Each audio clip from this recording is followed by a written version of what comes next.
Kejaksaan Agung menjelaskan soal tuntutan hukuman mati kepada anak buah kapal Fandi Ramadan pada kasus penyelundupan sabu 2 ton.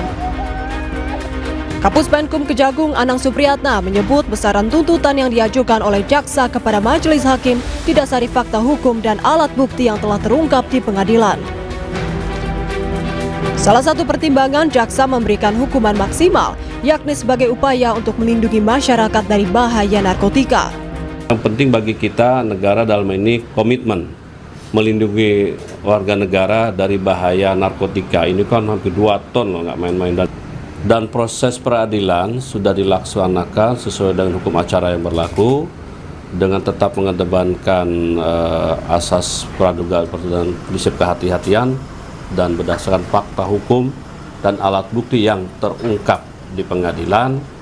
Maka pada tanggal 5 Februari 2026 kemarin telah dilakukan penuntutan terhadap 6 terdakwa tersebut dan masing-masing dituntut hukuman mati. Sementara Menteri Hak Asasi Manusia Natalius Pigai secara perspektif HAM menentang perihal hukuman tersebut. Meski begitu, Pigai mengatakan enggan mengintervensi berjalannya proses hukum tersebut. Ya, kalau hak asasi manusia itu menentang hukuman mati, ya. Yang jelas kami menghormati hak hidup. Ya. Kita tidak intervensi proses hukum yang terjadi peradilan. Tapi sekarang undang-undang yang baru, undang-undang KUHP yang baru, itu akan ada masa percobaan 10 tahun. Kalau dia berperilaku baik, ya pasti juga mungkin belum tentu bisa dari hukuman mati. Diketahui sebelumnya Fandi Ramadan yang baru 3 hari kerja dituntut hukuman mati dalam kasus penyelundupan narkotika jenis sabu seberat 2 ton. Tuntutan tersebut dibacakan jaksa dalam persidangan di Pengadilan Negeri Batam. Tim Liputan iNews melaporkan. Hotman Paris meminta perhatian Presiden Prabowo Subianto terkait dengan kasus yang menjerat Fandi, ABK terdakwa hukuman mati. Hotman menilai tuntutan mati yang menjerat Fandi merupakan bentuk kegagalan keadilan di Indonesia.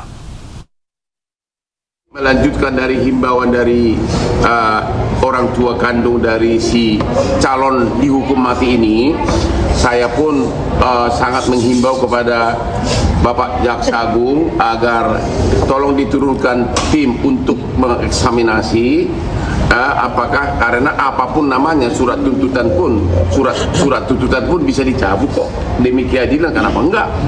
Demikian juga kepada majelis hakim di Pengadilan Negeri Batam dan juga nanti Ketua Pengadilan Tinggi Kepri agar benar-benar mendengarkan tangis dari orang tua korban fitnahan ini. Dan yang terakhir kepada Bapak Prabowo Subianto, saya kenal Bapak adalah kliennya Hotman Paris selama 25 tahun, ya. Bapak tahu saya tidak. Terima kasih, Anda masih di iNewsroom. Menteri Luar Negeri Republik Indonesia Sugiono melakukan pertemuan bilateral dengan Menteri Luar Negeri Amerika Serikat Marco Rubio di Washington DC. Pertemuan ini membahas penguatan hubungan bilateral, situasi kawasan Indo-Pasifik, serta tindak lanjut hasil pertemuan Board Office terkait dengan upaya penjagaan perdamaian. Dalam pertemuan tersebut, Menlu Sugiono dan Menlu Amerika Serikat Marco Rubio melakukan update terhadap perkembangan hubungan bilateral yang sebelumnya dibahas dalam berbagai forum internasional. Kedua pihak membahas situasi terkini di kawasan, termasuk dinamika Indo-Pasifik dan peran ASEAN dalam menjaga stabilitas regional. Pertemuan juga mengelaborasi hasil Board of Peace yang digelar sebelumnya. Menlu Amerika Serikat Marco Rubio menyampaikan apresiasi atas komitmen Indonesia untuk berpartisipasi dalam inisiatif ISF, termasuk rencana pengiriman pasukan penjaga perdamaian sebanyak 8.000 personil. Menlu Sugiono juga menyampaikan kekhawatiran sejumlah negara dalam grup 8 terkait dengan situasi terkini di Palestina dan juga tepi barat. Pelaksanaan daripada mandat ISF ini mengizinkan negara-negara yang berpartisipasi untuk memberikan atau menyumbangkan pasukannya di ISF untuk memberikan satu batasan yang lebih rigid daripada apa yang sudah dikeluarkan lewat resolusi Dewan Keamanan. Nah, artinya kita memiliki kesempatan untuk menyampaikan yang menjadi national caveat kita. Nah, national caveat kita juga sudah kita sampaikan ke ASF bahwa kita tidak melakukan operasi militer, kemudian kita tidak melakukan pelucutan senjata, kita tidak melakukan apa yang disebut demilitarisasi. Yang kita lakukan adalah menjaga masyarakat sipil di kedua belah pihak, kemudian terlibat dalam upaya-upaya Lembaga Pengelola Dana Pendidikan menyayangkan polemik yang muncul buntut unggahan di media sosial oleh alumninya Dwi Sasetyaning Tias. Bahkan kini suami Tias bernama Arya Iwantoro yang juga alumnus LPDP terancam disanksi jika terbukti belum selesaikan kewajiban. 4 bulan ke belakang nyampe juga. Ini paket bukan sembarang paket. Lembaga Pengelola Dana Pendidikan LPDP angkat bicara terkait kontroversi seorang penerima beasiswa Dwi Sasetyaning Tias yang pamer paspor anaknya yang resmi menjadi warga negara Inggris. Melalui akun Threads resmi, LPDP menyampaikan sejumlah tanggapan.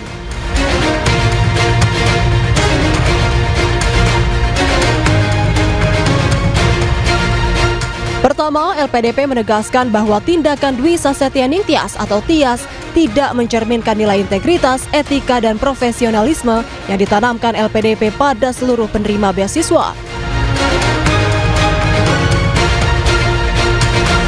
Kedua, sesuai ketentuan, Tias yang menempuh studi selama 2 tahun wajib berkontribusi di Indonesia selama 5 tahun.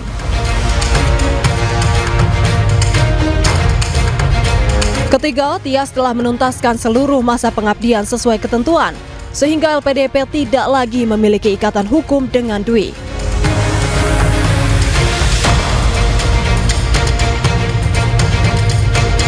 Kemudian yang keempat, LPDP akan berupaya berkomunikasi dengan Tias untuk mengimbau agar lebih bijak bermedia sosial, serta memahami kembali penerima beasiswa LPDP punya kewajiban kebangsaan untuk mengabdi pada negeri.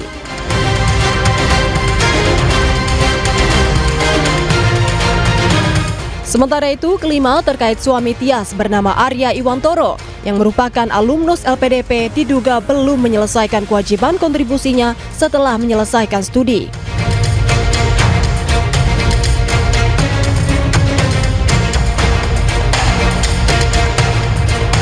Terkait hal tersebut, keenam LPDP akan memanggil Arya untuk meminta klarifikasi.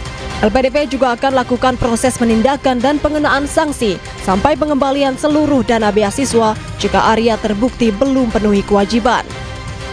Tim Liputan iNews melaporkan. Sebelumnya unggahan seorang ibu asal Indonesia tinggal di Inggris yang bangga karena anaknya mendapatkan paspor asing viral di media sosial. Warganet ramai-ramai mengkritik karena ia dan suaminya adalah penerima beasiswa LPDP. 4 bulan ke belakang nyampe juga. Ini paket bukan sembarang paket, isinya adalah sebuah dokumen yang penting banget yang merubah nasib dan masa depan anak-anakku. Kita buka ya. Inilah video dari pemilik akun @Sasetyaning Tias. Postingannya terkait anaknya yang mendapat kewarganegaraan asing jadi perbincangan warganet. Hal ini lantaran statusnya dan sang suami sebagai mantan penerima beasiswa Lembaga Pengelola Dana Pendidikan alias LPDP. Setelah menerima amplop, ia menunjukkan ekspresi terharu dan menyebut ini paket bukan sembarang paket. Dirinya mendapatkan surat dari Home Office Inggris yang menyatakan bahwa anaknya yang kedua diterima menjadi warga negara Inggris dan menerima paspor secara resmi. Video ini pun ditanggapi beragam oleh warganet. I know the world seems unfair, tapi cukup aku aja yang WNI, anak-anakku jangan. Kita usahakan anak-anak dengan paspor kuat WNA itu. Let's go. Sejumlah netizen pun bahkan mencari tahu data riwayat pendidikan dan status LPDP pasangan suami istri tersebut. Sementara ia dan sang suami merupakan penerima program LPDP dari pajak rakyat. Namun kritikan warganet ini justru dibalas oleh Sasetyaning Tias. Usai viral di media sosial, Sasetyaning Tias pun mengunggah tulisan permohonan maaf. Ia menyebut video tersebut dibuat sebagai bentuk rasa kecewa dan frustasi sebagai WNI terhadap kondisi Indonesia hari ini. Tim Liputan iNews melaporkan.